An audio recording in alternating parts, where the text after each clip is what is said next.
মিথ্যা বলার কারণে দুনিয়াতে যে ৬টি ভয়াবহ রোগের সম্মুখীন হয় মানুষ, সেগুলো নিয়ে আলোচনা করব। ১ নম্বরে হচ্ছে চেহারার সৌন্দর্য নষ্ট হয়ে যায়। মিথ্যাবাদীর জন্য আল্লাহ ও তার রাসূলের পক্ষ থেকে লানত নাজিল করা হয়। রাসূল পাক সাল্লাল্লাহু আলাইহি ওয়াসাল্লাম বলেন, ধ্বংস তার জন্য যে লোক হাসানোর জন্য ইনিয়ে বিনিয়ে মিথ্যা বলতে থাকে। আল্লাহ রাসূল সাল্লাল্লাহু আলাইহি ওয়াসাল্লাম বারবার বলেছেন, ধ্বংস তার জন্য, ধ্বংস তার জন্য। সুতরাং মিথ্যাবাদীর উপর অগাধ লানত বর্ষিত হয় রাসূল করিম সাল্লাল্লাহু আলাইহি ওয়াসাল্লামের তরফ থেকে। তাই মিথ্যাবাদীর চেহারার উজ্জ্বলতা নষ্ট হয়ে যায়, চেহারার সৌন্দর্য নষ্ট হয়ে নিকৃষ্ট চেহারার মানুষে পরিণত হয়। দেখবেন মিথ্যাবাদীদের চেহারার রং ফর্সা হলেও তাদের যথেষ্ট অসুন্দর এবং কুৎসিত দেখায়। মিথ্যা বলার কারণে দুনিয়া ও আখিরাত উভয় স্থানে তারা অপমানিত, অপদস্থ হয়। কিয়ামত দিবসে মিথ্যাবাদীর চোয়াল ছিঁড়ে গর্দান পর্যন্ত নিয়ে যাওয়া হবে। আল্লাহু আকবার।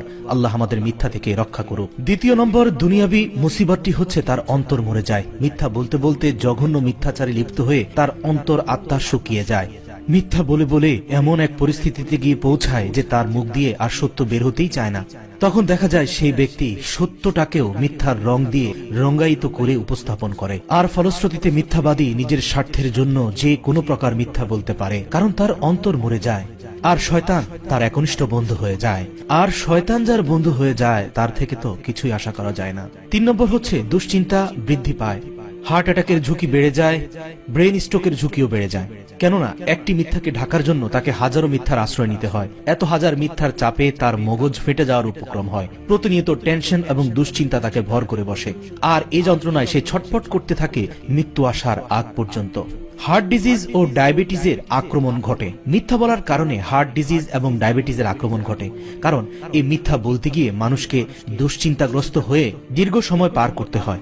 আর মেডিকেল সায়েন্স বলে, মানুষ যদি দীর্ঘ সময় ধরে কোনো বিষয় নিয়ে দুশ্চিন্তাগ্রস্ত হয় অথবা বিশেষ কোনো খারাপ অভ্যেসের কারণে প্রতিনিয়ত দুশ্চিন্তাগ্রস্ত হয়ে থাকতে হয়, এই লোকেদেরকে ডায়াবেটিস এবং কার্ডিয়াক অ্যাটাক হওয়ার সম্ভাবনা অত্যন্ত বেশি থাকে। ৫ নম্বর হচ্ছে মিথ্যা বললে মানুষের স্মৃতিশক্তি কমে যায়।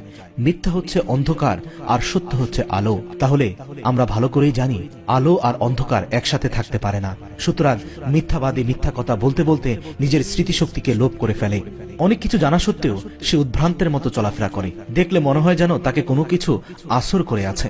৬ নম্বর তথা সর্বশেষ যে মুসিবতটি তার উপরে আসে, সেটি হচ্ছে মানুষের সাহায্য বন্ধ হয়ে যায়। মিথ্যাবাদীকে কেউ দেখতে পারে না, সকলেই ঘৃণা করে।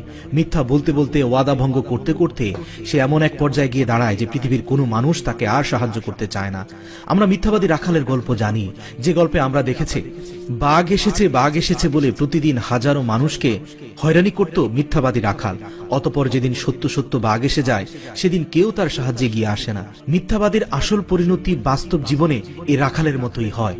যখন সে সত্যি কোনো বিপদে পড়ে যায়, তখনও মানুষ একটু এগিয়ে এসেও তাকে সাহায্যের প্রয়োজনীয়তা অনুভব করে না, কারণ মিথ্যা তাকে এতটাই নিচে নামিয়ে দেয়। আল্লাহ, আপনি আমাদের প্রত্যেকটি ভাইকে, মুসলিম জাতিকে মিথ্যা থেকে বেঁচে থাকার তৌফিক দান করুন। ইয়া আল্লাহ, আপনি আমাকেও যাবতীয় মিথ্যার আশ্রয় নেওয়া থেকে রক্ষা করুন। বিতাড়িত শয়তানের হাত থেকে আমাদের সবাইকে হেফাজত করুন।